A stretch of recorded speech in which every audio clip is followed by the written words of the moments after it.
Chapter 5, Leading Edge Follow-Up Interview with Alex Collier. A Planetary Update. The following material is a follow-up interview conducted with Alex Collier in regard to the Andromedan paradigm. For reference purposes, the initial interview was in ~90 and the main feature, ETs and the Global Connection, was in ~89. The interview was conducted on Sunday, May 5, 1996. Val, perhaps it would be best to start with a general update from you, both on the planetary side and the extraplanetary/dimensional side. AC, well, let's see. A planetary update.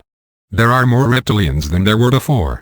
There are approximately 20 of the Royal Draconian line in the planet at this time. Val, the Chiakars? AC, yes. An underground facility was apparently built for them in the mountains in Madagascar. It is something that Morani seemed very concerned about, because they don't know exactly why the Chiakars are here. They usually don't fight their own battles. On a galactic level, several humanoid colonies in the Hercules cluster have been admitted to the Andromedan Council. Val, what about the biological situation on the planet? AC, the viruses that are going to be hitting the United States are going to be blamed on Africa. It of course is not true. I am sure most of your readers know that already. Val, it's no secret that all the viral and plague outbreaks have always been organisms that are involved with known government biowarfare programs. AC, yes. The interesting thing about the Ebola virus is that there is an extraterrestrial gene that has been added to it. Val, I have heard that the same thing was done by factions in the government to create the HIV virus. AC, yes. I don't know what extraterrestrial race provided the gene for the recombinant HIV virus, but I know that the biological material that has been added to the Ebola was given to the government by the humanoids from Sirius B. I don't know if it was one of their viruses that they picked up somewhere or whether it is actually from them. Val, well, giving thought to the question of who would want to biologically decimate the planet, the governmental factions have their agenda, but the reptilian race comes to mind as a contender who might in fact have orchestrated this biological weapon exchange. AC, this is true.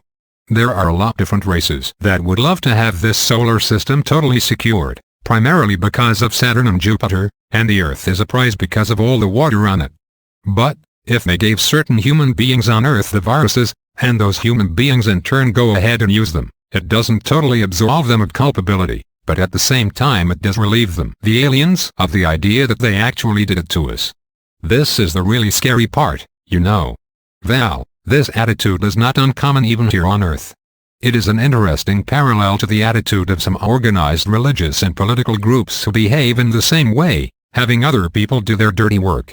Ultimately, however, they cannot escape the karmic debt incurred by doing these things. AC, well, you're right. More on Draconian activities with human children.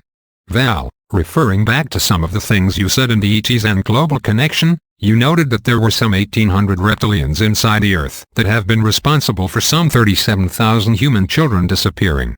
Have you acquired any additional information or clarification relative to this statement? AC, you mean, what they do to the human children? Val, well, any clarification beyond that simple statement relative to what is happening? Ac, well, I can tell you two things. You're not going to like this. Val, I'm probably already aware of what you are about to say, but go ahead. AC, well, my understanding is that aside from the fact that they eat human children, what they do is that they drain fluids from the brains of children while they are in fear. Val, I have heard of this before. It is to get that substance, which to them is like a drug. AC, it's like a narcotic. Val, from the adrenal and pituitary glands? AC, yes. Apparently the government has tried to copy this substance, but they can't, so they have this agreement with the reptilians down below. My understanding is that the primary agreement is that they will allow the world governments to mine gold in exchange for the human children. Val, it is an interesting parallel to a movie I saw called I Come in Peace, which featured a rogue time traveler from an alien race who came to Earth and killed humans just to get endorphins from their brain while they were in terror. Another alien was sent dimensionally to stop him, because if he was successful in accumulating endorphins and returning with them, there would be no end to the slaughter of humans, as others would come. Galactic drug dealers. AC, there's more to it than that. The excretion has some of the genetic coding within it. This is really what they are after. Apparently they can absorb it, but their bodies don't produce it. There is a chemical that we have in our brains that no other life form creates. It is a result of the fact that we have 22 genetic lines within human DNA, plus the primate race. No one can yet copy this chemical yet. As far as them being galactic drug dealers, I have never heard them referred to as that, but it's interesting. Well, it was only in reference to that movie, but the fact they would raid another species and kill them to acquire this substance. Of course, humans do this to other species, don't they? AC, well, they have this attitude that because part of their genetics are within us, that they have a right to do this. The Greys apparently have the same philosophy, and I can remember in one of the things that you sent me that Benevolent also says that. I would like to offer a different perspective in that it is just flat wrong. They don't have a right to do it. Somehow they have convinced the world governments that they have this right. Of course, the world governments are within the paradigm of neo-Darwinism and genetic engineering, and it is no surprise that they would gladly accept this statement as pseudo-confirmation of their own position and rationale. AC, yes. It wouldn't be too much of a stretch for these people.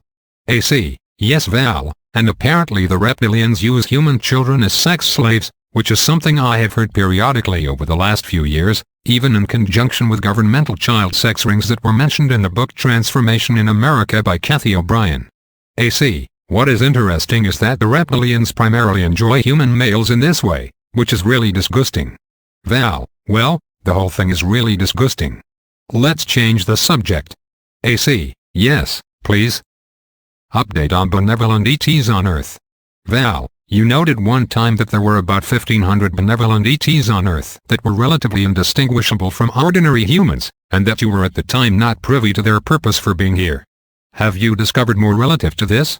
AC, well, in truth, I know exactly why they are here. But I have been told to really not talk about it. I will tell you that the original number of 1,500 in 1987 is now down to 1,231. And, I understand that in the next 3 months another 97 will leave.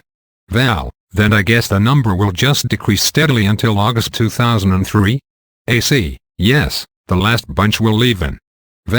So, what I can get out of all of this is that these alien humanoids are intelligence operatives who monitor the state of affairs on Earth. AC, your perception is very accurate.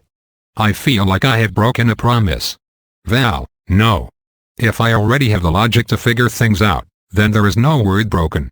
I mean, it doesn't take a rocket scientist to deduce why they are here, I suppose. In the last interview, #90, you noted that the anger coming up in young people was because of the unlocking of DNA that is releasing energy that they don't know what to do with. I asked, what are the teens to do? And you replied that you would have to get back to me on that. AC, well, I have asked them if they would outline a workable system of expression that would be positive and beneficial, not only to the teens, but to the adults. Morani said that the next time he spoke with me that he would have an answer. As soon as I find out, I will get that information to you. Great. In the last interview, it was stated that the Greys captured and boxed human souls, and that Morani did not want to answer the question of what happens to these souls. Has Morani changed his mind about that yet? AC, no, not yet. I don't think it's because of Morani. He is always reluctant to say he can't answer something, so I think that the directive not to reveal that information comes from a higher level. I don't know if they are concerned that the information might generate more fear on this planet. It could be that they are just trying to figure out a way to let us know. In order to deal with these kind of issues, perhaps one of the other things Morani might want to dwell on besides the question about what are children to do to cope with this energy constructively, is maybe come up with an effective series of thought patterns to enable the processing of information in a neutral way. AC, however, I think most readers of the leading edge are pretty much past the barrier of dealing with things only in terms of fear, and people who have read it over a number of years are already at the point where they can pretty much take anything and process it constructively. That will come in the future, since it will be delineated anyway. You noted that we are all to become teachers when the Earth passes from the 4th density to the 5th. Are you able to elaborate on that? AC, yes. Essentially, what is supposed to happen is that when we move into 5th density, many of us for some reason are going to find us back where we started with our extraterrestrial origin.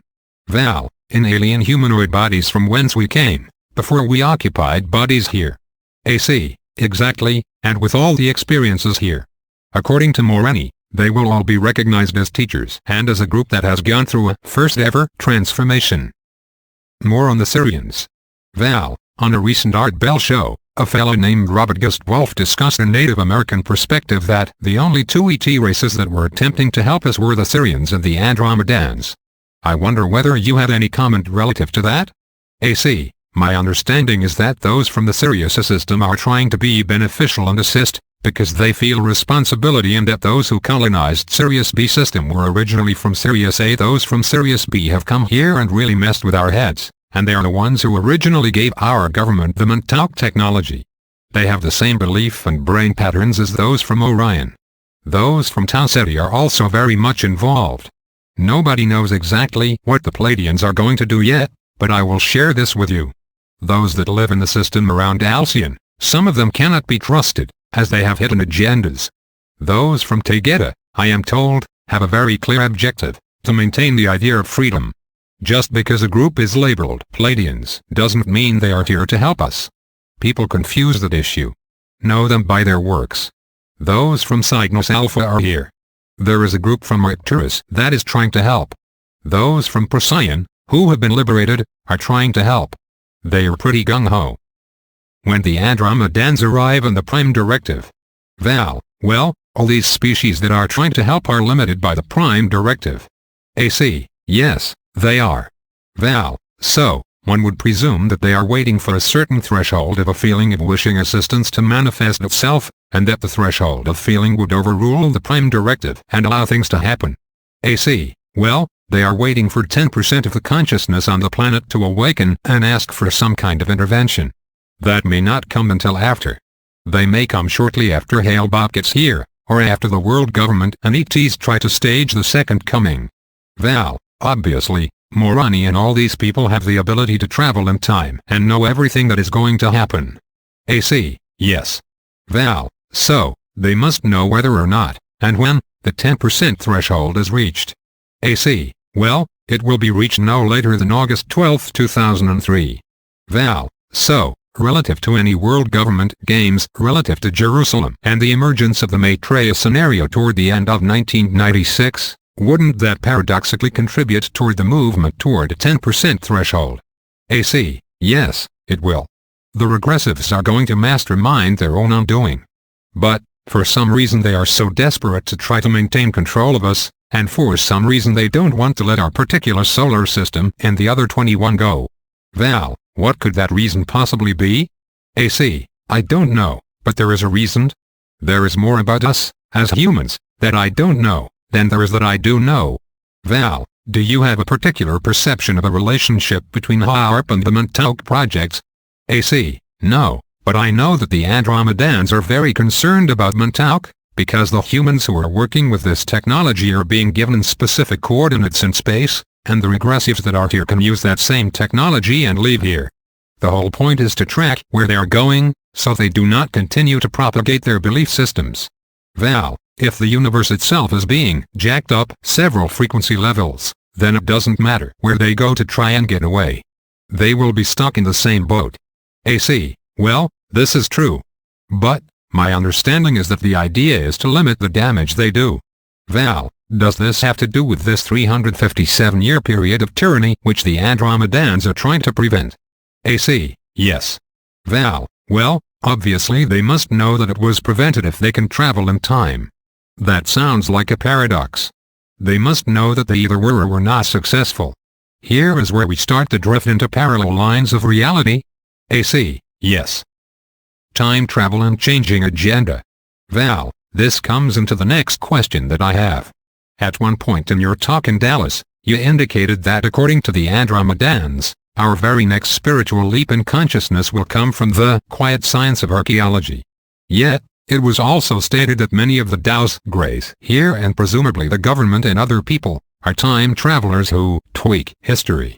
If in fact new truths are to proceed from archaeology, just how true can they be if literally everything is subject to change and manipulation, in terms of archaeology consisting of tactically planted evidence? AC, well, look at this idea. When they first started this manipulation, they had a specific agenda. But here in this particular linear year, 1996, their agendas have radically changed.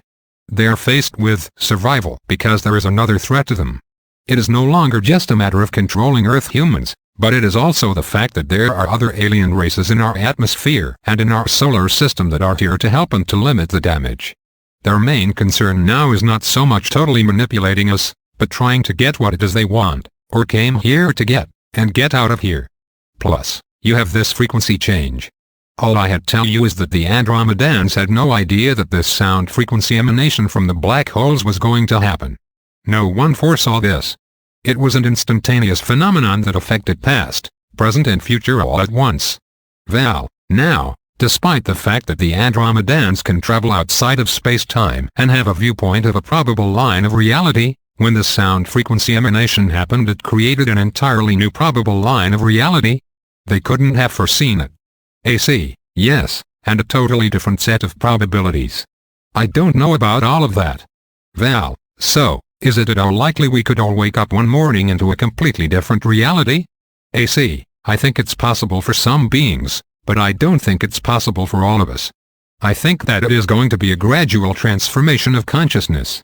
We are all essentially going to change our minds and create something else, and it will be voluntary and more of a group effort. A part of us will awaken and we will know what it is that we have to do. I don't think it's going to change totally overnight, in an instant. They have never said it would happen that way. Otherwise there would be no need to give us specific dates. It is supposed to be a gradual process. If they are right, then the reason there is third density is because we created it. We have to implode it responsibly in such a way where a certain set of circumstances have to occur so that we can allow those who have chosen not to evolve a chance to create their space to continue to evolve.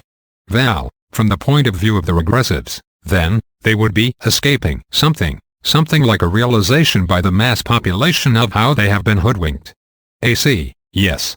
They would probably have that kind of perspective.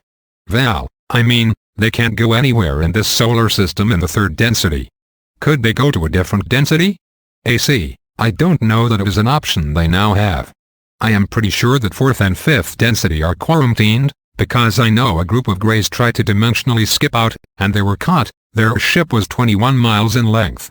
They were going interdimensional when they got caught, so I don't think that's an option. Parallel Earth reality systems and implosion. Well, there is apparently a parallel Earth that is one or two overtones above this one, that is actively participating in the subjugation of this particular overtone, together with world government factions like the NSA and Montauk Technology. So, presumably, with the uplifting of the general vibratory resonance on all frequency levels, these other overtones containing regressives would be lifted upward to a point where they would have to cease that line of thought. AC, that's a great question. Nobody has ever asked me about this. My understanding is that even as far back as 1931, a parallel reality had been created.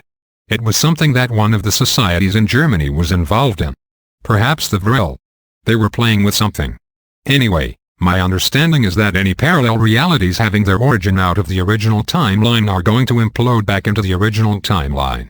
Well, so, there is a main line of reality into which they would implode. AC, basically the line of reality that we ourselves are familiar with. Well, and the New World Order? AC, it's going to manifest itself, but it is going to be very short-lived. The reason it is going to manifest itself is that it is a reality above us. Well, in another overtone. AC, yes. So it's going to manifest itself here because that reality will be imploding into this one. Well, so, one of the keys to the apparent perception, in a linear sense, of when this would happen, would be the coincidence of the collapse of the planetary magnetic field and the increase of the resonant Schumann frequency at a certain point in linear time. AC, well, that would be around August 12, 2003. It's supposed to get really weird here. I mean, like, really weird. The Union of American Republics. Well, I once read a book called Illuminati, a white book with a disclaimer in front, that described a social situation where all the bad guys were discovered by the public and put into their own concentration camps. The public became enraged and sequestered the government. AC, well, I have been given a probability about a scenario just like that, and I have only been given this probability relative to here in the United States, that those that have betrayed us as a people, as a nation, as a race, that are in this country, that we consider to be our own countrymen, will be hanged by the neck in front of the Capitol building. The United States of America will no longer be called the United States of America. It will be called the Union of American Republics. Well, so, having said that, what exactly is the probability? AC, at the time I asked, it was over 90%. The people will change everything. Well, how comforting. Could the phenomenon going on in Texas right now with the secession be the beginning of this process? AC, yes. I think so. What is interesting about that is that I have been told just recently that Bahrain was going to offer gold to Texas to back their currency. Now, it will be interesting to see if that actually happens. The regressives want to divide us against each other. That's the Orion paradigm. Well, so, along with this 90+% probability, was there a linear timing involved? AC, the probability then was that this would occur in July 2004. Well, it is interesting that the apparent new implementation date is 2002, 1 year short of the Andromedan Council expulsion order for all extraterrestrial influence, and that presumably if this ban destined for 2003 takes place, then somewhere between 2002 and 2003 you would have a mass exodus of bad guys, both human and otherwise, and that this would permit a total collapse of the regressive regime, allowing the Union of American Republics to form in 2004. Intelligence agencies living in a synthetic reality? AC, yes, it would. But again I wish to stress that the probability was 90+%, not 100%. You know, Val, the people who are working in a government like the NSA, specific renegade groups in the CIA, the KGB, the Blackguard. There is a lot that they are not being told. As much as they think they know, they do not know. I know that they are way in over their heads. They are just being used, but they are still implanted with these extraterrestrial belief systems, these Orion prejudices and illusions of grandeur that they are the superior race. I feel sorry for them in a way, because they just don't have a clue. They have already separated themselves so much from reality, that they are living a completely different reality already. Morani has said that the regressives could not be rehabilitated. They are already on a completely different course on a consciousness level. Val, this is where you get the growth, through intent, of another three-dimensional pocket in reality in which these people will find themselves until they can get it together. AC, that's correct. Val, and it's the intent and the resonance that creates. There will be a point after the collapse of the probable realities having their origin in the original line into the original line, where probable realities then can easily be created, and this is the process that allows the formation of these resonant reality structures. AC, that's right. Val, so, there's a null point between the point of probable reality line implosion and the 0 point where things begin to move through a fourth and a fifth. Is that accurate? AC, yes, that sounds accurate. Creation of probable reality streams. Val, what have you gleaned about the structure of the creation of probable realities and its relation to original time streams? What does it take to create a probable stream of reality for a planetary culture? Is it a general planetary emotional trauma which creates a diversion in creative reality streams? AC, my understanding is that it all comes down to intent. If each individual person holds a particular intent which they freely have created, and 10% or more of the planetary population holds that intent at any given time, you literally pull that reality to you. It all focuses on intent, and that is something that we are all individually responsible for. The cost of freedom is responsibility. We have not paid enough attention to creating reality. We are caught in the idea of just experiencing it. Special children now being born on Earth. Val, it is an interesting parallel to your statement that with the Andromedan culture, education is paramount, whereas with our culture distraction is paramount. AC, yes, the children here are learning nothing. They are not learning how to think for themselves. They are being taught what to think, to spit out facts and belief systems, and to consume. This process puts the idea, the intent and the emotion outside of themselves, as opposed to the process of turning that creativity inward to create better selves. That is something that the Andromedans teach their young, is to better the self. Now, we have some really special children being born in our world, and it's going to be the kids that are really going to make the major shift on a consciousness level to help us. There are a lot of people who are absolutely not prepared, and they are not going to be able to deal with the new realities. The kids are, and I have been told that many of the children who are coming to this world now already have a third strand of DNA. They are aware, but they don't know how to put it into words. It's kind of like living in a dream. When it all falls into place, they are going to teach us what they know. They are just going to know this stuff. Helping the teens of today.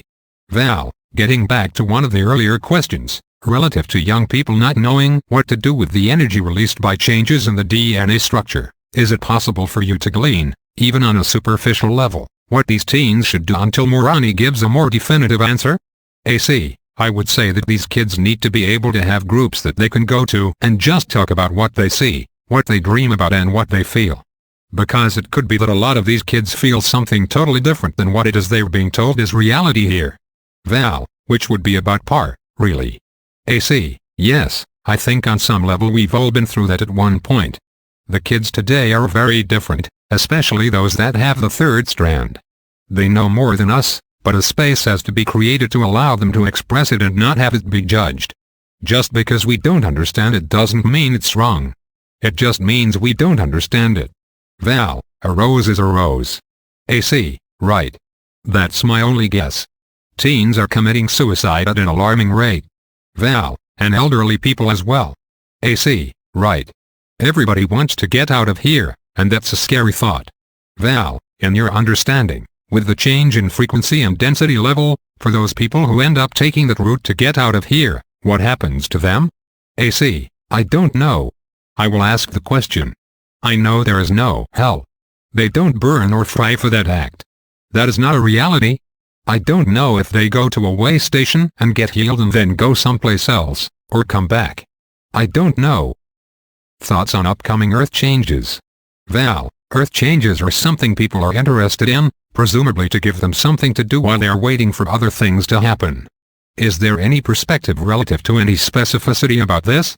AC, well, I know that they could start at any time. Both coasts will be in jeopardy. Val, we are about 50 miles from Mount Ray near here. AC, you might find yourself moving inland. Val, we'll be up to our ash in ash. AC, I think it will be a lot higher than that, depending on how tall you are. You know, it's the Earth reacting to the frequency shifting into the consciousness. She is literally stuck between a rock and a hard place. She wants to go up, but at the same time she doesn't want to destroy us in the process. I am amazed at the intensity of intention and attention to detail we have here. Val, the Germans would be proud. Attention to detail. AC, yes, but we've lost the essence with our focus on the detail. The Andromedan concept of the Creator. Val, how do the Andromedans view the concept of the Creator? AC, their conception of God is that they really don't know what it is. Even those on 11th density going through this shift to 12th don't know. They are having a hard time explaining what is happening to them because their current mode of communication doesn't explain the experience they have just gone through. The Andromedans have always referred to it as the isness, which is an essence that holds everything together. Val, and it is coincident with love as a frequency. AC, yes it is, and this whole space was created in a space of love. It is the primal creative force. The Andromedans really love us, and I think their interaction with our planet has caused a shift within them. I know that Morani and Visace have both become more emotional and expressive, and I think that this is rubbing off on all the other races that are here helping. Val, of course, emotion is the basis for creation. AC, yes it is, but a lot of the races are very technical, and we are in our infancy when it comes to that. Yet, look at what we have created without the technology that they have. I have before that the Andromedans are extremely awed by our ability to create things. You know, when you leave the house how everything stays there, it doesn't dematerialize. Our intent to create. All the detail in life. They are in awe of this. Third density is like Jello to those above. Val, I guess if I were to ask the Andromedans anything at this point, in the spirit of things that are to take place on this planet, it would be what they could offer to all of us as guidelines in order to assist the population through these changes, based on their knowledge of what is to come. I trust they will do this. AC, yes. Val, I have heard that physiological lifespan is shorter in space. Is this at all accurate in your understanding? AC, no. Val, I suppose it depends on the resonant frequency at which you exist. AC, there you go. Val, on the recent Art Bell program, when the astronauts were being interviewed, one of them revealed that to him, space looked shiny like patent leather shoes. I found that to be interesting. Can you see the stars in space? AC, that's a good question. If you were in a space that contained no atmosphere, It would be mostly black. Of course, some of the stars we see in space from the Earth no longer exist, since the light takes so long to reach us. As far as their comment on shiny nature of space, that is not something I have experienced. That would almost suggest a holograph. Val, oh no. As if they weren't in enough trouble already in the space program. AC, that would mean that the shininess is bouncing from inside. Val, do you have anything else in mind that you would like to say to everyone at this point? AC, I would like to just stress this, I think. The singular most important thing I would like to stress to people, from the point of all I have learned and all that I still need to learn, is that the bottom line is that we should not turn on each other. We all created this and are continuing to create this.